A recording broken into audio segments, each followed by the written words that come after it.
il y a une file d'attente pour rejoindre les BRIC Bulbuloglu. L'Azerbaïdjan souhaite rejoindre les BRIC, et la question est en cours d'examen. C'est ce qu'a déclaré l'ambassadeur de la République en Russie, Polad Bulbuloglu. Il y a une grande file d'attente de pays souhaitant rejoindre les BRIC. L'Azerbaïdjan a effectivement exprimé ce désir.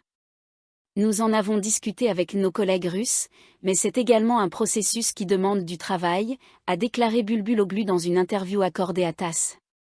C'est ainsi qu'il a répondu à la question de savoir si Bakou avait officiellement déposé une demande d'adhésion au bloc. Bulbuloglu a également annoncé qu'il quittait son poste d'ambassadeur d'Azerbaïdjan à Moscou, poste qu'il occupait depuis 18,5 ans. Maintenant, il serait plus approprié pour moi de représenter ma ville natale de Choucha, ainsi que les habitants de la région, au Parlement. J'espère vraiment être élu, le premier député après la libération du Karabakh, a-t-il déclaré. Rappelons qu'au 1er janvier 2024, l'Égypte, l'Iran, les Émirats arabes unis, l'Arabie saoudite et l'Éthiopie ont rejoint les BRIC, qui incluent le Brésil, la Russie, l'Inde, la Chine et l'Afrique du Sud, cette dernière étant devenue membre à part entière du groupe.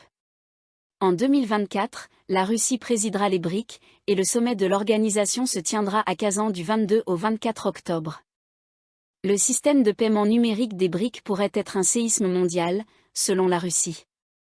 Dans un récent rapport publié par TASS, une grande agence de presse d'État en Russie, Valentina Matvienko, présidente du Conseil de la Fédération de Russie, a annoncé des avancées significatives concernant la plateforme de paiement numérique des BRIC, une initiative qui pourrait potentiellement révolutionner les transactions financières mondiales. Ce développement intervient alors que la Russie continue de faire face au défi des lourdes sanctions internationales et de son exclusion du réseau de paiement SWIFT. Les BRIC sont un acronyme représentant une coalition de 5 grandes économies émergentes, le Brésil, la Russie, l'Inde, la Chine et l'Afrique du Sud. Le terme a été introduit pour la première fois en 2001 par l'économiste Jim O'Neill pour décrire ces économies en croissance rapide, qui étaient censées devenir des acteurs dominants sur le marché mondial. Au fil du temps, les BRIC sont passés d'un concept à une organisation intergouvernementale formelle, avec des pays membres coopérant dans divers domaines, y compris le développement économique, la coordination politique et les échanges culturels. La mission du groupe s'étend à la défense de la réforme des institutions financières et politiques internationales afin de mieux refléter les dynamiques changeantes du pouvoir mondial. En août 2024, les BRIC ont connu une expansion significative. Lors du sommet des BRIC tenu à Johannesburg en 2023, il a été annoncé que 6 nouveaux pays rejoindraient le groupe, portant le nombre total de membres à 11. Ces nouveaux membres, effectifs à partir du 1er janvier 2024, incluent l'Argentine, l'Égypte, l'Éthiopie, l'Iran, l'Arabie saoudite et les Émirats arabes unis, Cette expansion souligne l'influence croissante des BRIC et leur importance stratégique sur la scène mondiale. L'inclusion de ces nouveaux membres est en phase avec l'objectif à long terme des BRIC de créer un ordre économique mondial plus équilibré, offrant un contrepoids aux institutions dominées par l'Occident telles que le Fonds monétaire international, FMI, et la Banque mondiale. En élargissant son adhésion, les BRIC visent à renforcer la coopération entre un éventail plus large d'économies émergentes, à lutter contre les inégalités financières mondiales et à promouvoir une gouvernance internationale plus inclusive. Selon le rapport de TASS, lors d'une conférence de presse, Matvienko a fourni des détails sur le BRIC Bridge, une plateforme de paiement indépendante en cours de développement au sein des nations des BRIC. Ce système autonome est conçu pour les paiements mutuels entre les pays des BRIC, offrant une alternative aux réseaux financiers mondiaux existants. Matvienko a souligné l'avancement du projet, indiquant que les discussions avaient dépassé le stade théorique. Elle a noté que la Russie, en tant que présidente actuelle des BRIC, coordonne les efforts avec les banques centrales et les ministères des Finances de tous les États membres des BRIC, y compris les nouveaux membres. Selon Matvienko, le développement de la plateforme progresse sans accroc, avec des contributions importantes des principales autorités financières. Elle s'est dite confiante quant à l'impact potentiel de la plateforme, suggérant que si elle est mise en œuvre avec succès, elle pourrait avoir des répercussions mondiales considérables. Elle a qualifié le projet de « séisme », dans le bon sens du terme, et a laissé entendre que le système de paiement numérique des BRIC pourrait être un sujet clé lors du prochain sommet des BRIC à Kazan en octobre. Elle espère que le sommet approuvera la plateforme ou finalisera les détails concernant sa mise en œuvre. Cette initiative revêt une importance particulière compte tenu de la situation financière actuelle de la Russie. Face à des sanctions persistantes et à une déconnexion de SWIFT, la Banque de Russie a développé son propre système de paiement, qui a déjà attiré la participation de plusieurs pays. Matvienko a souligné que cela démontre la viabilité des systèmes financiers alternatifs dans des circonstances difficiles. Matvienko a également commenté les tendances plus larges du paysage financier mondial, notant l'affaiblissement de la position du dollar américain, en partie en raison de la dette nationale croissante des États-Unis.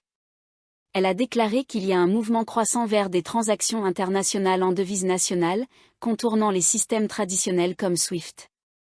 Elle estime que le système de paiement numérique des BRIC, une fois opérationnel, pourrait établir une nouvelle norme dans la finance mondiale, offrant un modèle que d'autres pays pourraient choisir de suivre.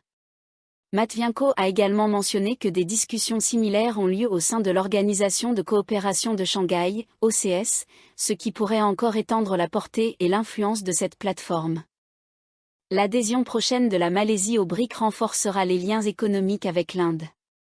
La participation de la Malaisie au BRIC, aux côtés de la présence déjà établie de l'Inde au sein de cette organisation intergouvernementale, offre des opportunités significatives pour les deux nations d'approfondir leur collaboration économique à travers cette plateforme commerciale influente.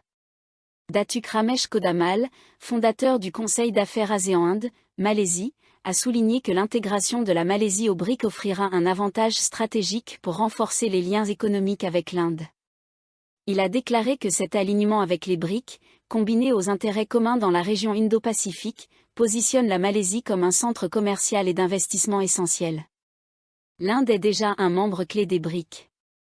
L'adhésion prochaine de la Malaisie à ce groupe représente une opportunité précieuse pour les deux pays de tirer parti de cette plateforme pour des bénéfices mutuels. Une coopération renforcée au sein des BRIC permettra à la Malaisie d'intensifier son engagement économique avec l'Inde et de tirer parti de ce partenariat stratégique, a déclaré Ramesh Abernama, en commentant les discussions prévues entre le Premier ministre Datuk Seri Anwar Ibrahim et les ministres indiens lors de la première visite officielle du Premier ministre à New Delhi, du 19 au 21 août. Les BRIC ont été établis en 2009 comme une plateforme de coopération pour les économies émergentes, comprenant initialement le Brésil, la Russie, l'Inde et la Chine, avec l'Afrique du Sud rejoignant le groupe en 2010. En janvier 2024, l'Iran, l'Égypte, l'Éthiopie et les Émirats arabes unis ont été admis en tant que nouveaux membres. Avant cela, Anwar a annoncé que la Malaisie deviendrait d'abord un pays partenaire des BRIC avant de finaliser sa pleine participation au sein du groupe. Ramesh a également anticipé que l'une des discussions clés entre Anwar et le gouvernement indien serait de maintenir et potentiellement étendre la politique de visa gratuit pour stimuler davantage le tourisme. Actuellement, les citoyens indiens bénéficient d'une entrée sans visa en Malaisie pour une durée maximale de 30 jours. Cette politique, mise en œuvre le 1er décembre de l'année dernière, sera en vigueur jusqu'au 31 décembre de cette année.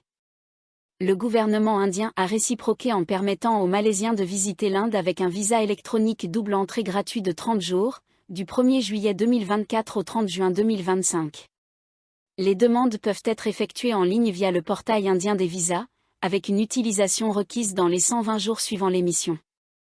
Concernant la présidence de la Malaisie de l'ASEAN en 2025, Ramesh a déclaré qu'Anwar devrait engager des discussions avec son homologue indien pour souligner le rôle clé que la Malaisie pourrait jouer en tant que centre commercial majeur pour la région durant sa visite en Inde. À la lumière de la présidence de l'ASEAN par la Malaisie en 2025, l'engagement d'Anwar avec son homologue indien mettra en évidence le rôle stratégique de la Malaisie en tant que hub commercial clé pour la région, a-t-il ajouté. Ramesh a noté que la Malaisie, en s'appuyant sur sa diaspora indienne importante environ 2,8 millions de personnes prévoit de défendre un partenariat solide entre l'ASEAN et l'Inde. Les médias indiens ont rapporté qu'un certain nombre d'accords devraient être signés entre l'Inde et la Malaisie lors de la visite d'Anwar à New Delhi, portant notamment sur le commerce, l'investissement, la technologie, la sécurité régionale, le travail, la défense et le tourisme.